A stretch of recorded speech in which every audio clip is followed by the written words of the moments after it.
Kyiv's sky turned red last night. August 5th, 2026. Russia launched another massive strike on Ukrainian soil. But this time, they weren't targeting military headquarters or government buildings. They went after something more strategic: logistics hubs, supply chains, the backbone of Ukraine's war effort. And here's the kicker: Ukraine's air defense barely reacted. Russian missiles hit their targets like they were playing target practice.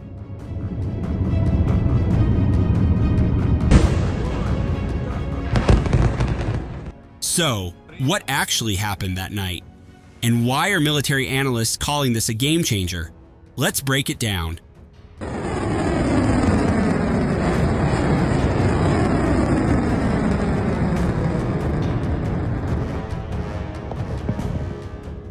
Russia had already conducted similar strikes, but this one was different, more precise, more deliberate.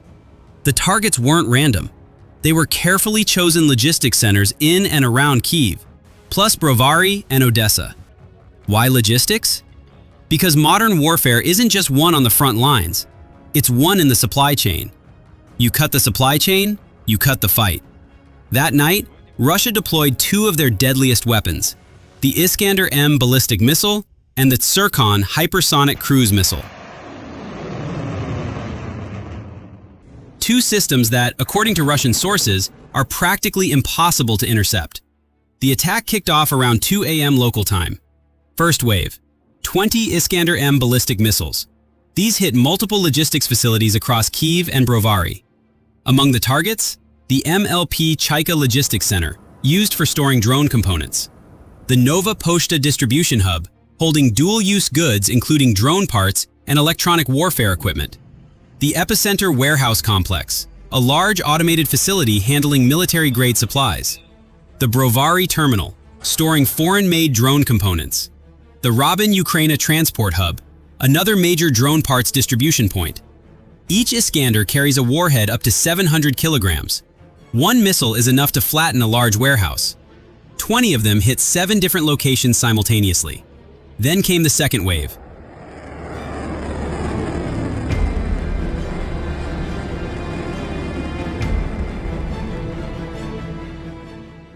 Four Zircon hypersonic missiles.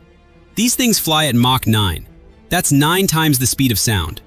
In under 5 minutes, they struck additional targets, including 3 cargo ships near Odessa carrying military equipment. Total damage?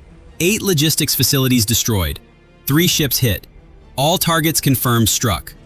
Here's why these missiles are a nightmare for any air defense system. Iskander-M is a tactical ballistic missile with a range of about 500 kilometers. It flies at Mach 6 to 7. But the real problem is its terminal maneuverability.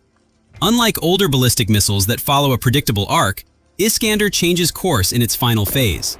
That makes it extremely difficult to track and intercept. Zircon is on another level entirely. It's a hypersonic cruise missile. Range, up to 1,000 kilometers. Speed, Mach 9. Flight path, low altitude, highly erratic. It's designed specifically to defeat modern air defense systems, including Patriot and IRIS-T. According to Russian reports, not a single missile was intercepted that night. 0. Whether that's true or not, one thing is clear: Ukraine's air defense had no answer.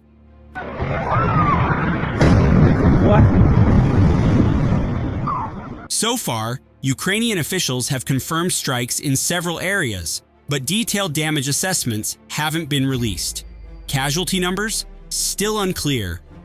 What is clear is that Ukraine's air defense systems, American Patriots, German IRIS-Ts, and Soviet-era S-300s, failed to stop the attack. Military analysts point out that hypersonic weapons are simply too fast and too unpredictable for current interception technology. Even the most advanced systems struggle with low-flying, maneuvering targets moving at Mach 9. This isn't about incompetence, it's about technological limits. Now let's talk about what Russia was actually trying to accomplish. This wasn't a terror attack, it was a calculated operation. By targeting logistics hubs, Russia is going after Ukraine's ability to sustain its drone operations. Drones have been Ukraine's most effective weapon for deep strikes inside Russian territory. Disrupt the supply chain for drone components and you neutralize that threat. Every target was located near major highways and railways. That means Russia has good intelligence. They knew exactly where to hit. Also, by proving that Ukraine's air defense can't stop these missiles, Russia is sending a message, not just to Ukraine, but to the West.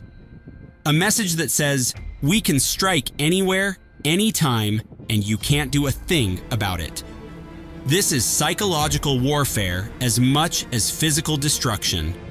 The strike on August 5th, 2026 is another reminder that hypersonic weapons are changing the face of modern warfare. Air defense systems that were once considered cutting edge now look vulnerable. So here's the question. What's next for Ukraine? Will Western allies provide new, more advanced systems to counter hypersonic threats? Or will strikes like this become the new normal, happening again and again with no effective defense in sight? Drop your take in the comments below, and if you want more straight-up military analysis, hit that like and subscribe.